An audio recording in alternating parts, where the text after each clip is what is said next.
Hi, I'm Paul Archer, that's paularcher.com. I brought you into my training room today for this little sales tip which I wanted to give you. I brought the whiteboard along just to sort of give you some visuals to support it, because the topic of this one, which is quite a bland topic I suppose, see what you think, it's called praise publicly. Publicly. Now when we're dealing with our salespeople, in fact any person really, we want to motivate them, we praise them, we know that, and we're told by the textbooks to praise them publicly. But I'm kind of thinking about that's not the right way. I read an article in the paper at the weekend called "Do Your Praising Behind Closed Doors" by Lucy Kellaway from the Financial Times. Very interesting article it was too.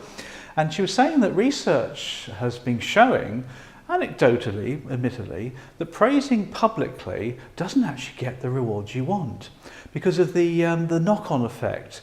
You see, if you're praising in public, and if you've been there before, I'm sure you have, so the person next to you gets some incredible praise from the manager and everybody hears it, it's quite embarrassing actually. And you as their colleague or their peer feel good for them, of course you do, but does it motivate you to do the same? Possibly. Does it make you a bit envious? Probably. Does it make you resent the person? I doubt it, but it might do. There's a lovely little book my children used to read by a guy called Horrid Henry, great name, and his brother, I think it was called Perfect Peter.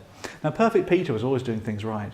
He was a great guy, but of course his mum used to give him lots of praise, but she would praise him in front of Horrid Henry to try and inspire Henry to do the same.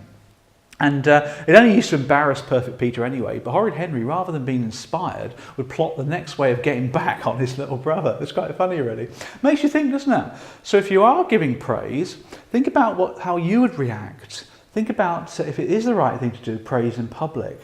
Don't make a song and dance about it anyway. I think praising should be quite subtle. But I'm wondering whether praising itself, praising publicly, not so much these days, not so. Do it in private. Give praise, of course, but do it in private. Make it quiet. Don't make such a song and dance over it. Why do we have to have praise everywhere? Because we're thinking it's motivating people. The person getting the praise is probably just embarrassed by it, particularly if they're close by their friends by them as well. That's very embarrassing. Just make you think really. It's a useful article there about praising. Hope you found that useful. I'll speak to you soon.